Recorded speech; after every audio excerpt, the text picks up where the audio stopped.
Simon Adams is the Executive Director at the Global Centre for the Responsibility to Protect, a research and advocacy organisation. He joins us now live from New York. Thank you for being with us. So on the matter of Suu Kyi's visit to Rakhine State, what do you make of it? Well, not much. I mean, I think it's a PR exercise. It sort of fell very short of her objectives. And I mean, turning up and telling people that they should stop quarrelling like we're talking about some sort of a family argument, rather than talking about the fact that there's been systematic ethnic cleansing which has been taking place for 9 weeks now, and that 600,000 people have been expelled, is insulting. So I think it was trying to send a message to the world, as your report said, that everything is fine and that everything is stable, but the reality on the ground is far, far different from that. And, I mean, I suppose she would argue she's set up a committee that's been given the task with repatriating the Rohingya. In your view, how far has that committee got with that task, and how likely is it that people will ever be repatriated? Well, I don't think it's got very far at all. I mean, and what will they be returning to is also the question. There's over 288 Rohingya villages that have been burnt down over the last 9 weeks. There's not much left for Rohingya people. They also have no way or means, most of them, of proving that they actually come from Myanmar, precisely because the previous government had rendered them stateless, wouldn't let them identify on the census, and many of these people don't have identity cards to begin with.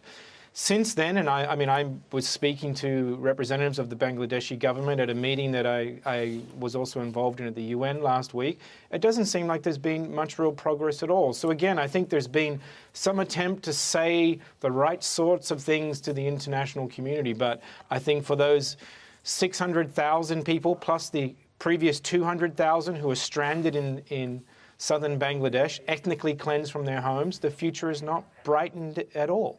I mean, do you think, I suppose she has faced a lot of international criticism, hasn't she, and damage to her global image as a result of all this. Do you think the fact that she is going there might at least be some kind of step towards acknowledging the scale of the problem? Well, I guess that's one way of looking at it. I mean, I think she's very compromised on the Rohingya question.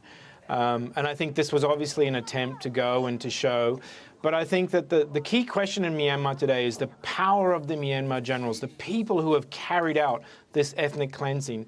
And there is one thing that Aung San Suu Kyi does have real control over, and that's her voice. She has not spoken out, she has not denounced what has happened, and she has not spoken up and tried to defend these very vulnerable people who she ultimately has a primary responsibility to protect as the state councillor of Myanmar. You mentioned the role of the military there, and there are moves in Congress to try and bring in new sanctions against some of the senior military figures involved in the crackdown. Do you think such a bill will pass? And if it does, are sanctions the right way to go ahead?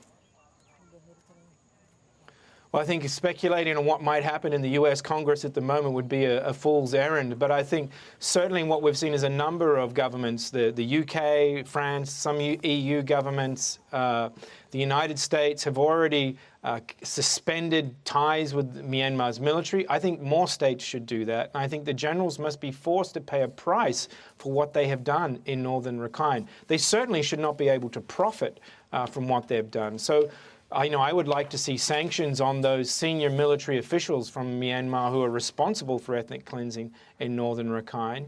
And I think we have to also put pressure on Aung San Suu Kyi to actually implement the Rakhine Commission report, which was set up by Kofi Annan, previous UN Secretary General, and which actually offers a path out of the systematic persecution and the recurring conflict in Rakhine State. At the moment, there's no indications that they want to do that. Simon Adams, thank you very much indeed for your thoughts. Thank you. Thank you.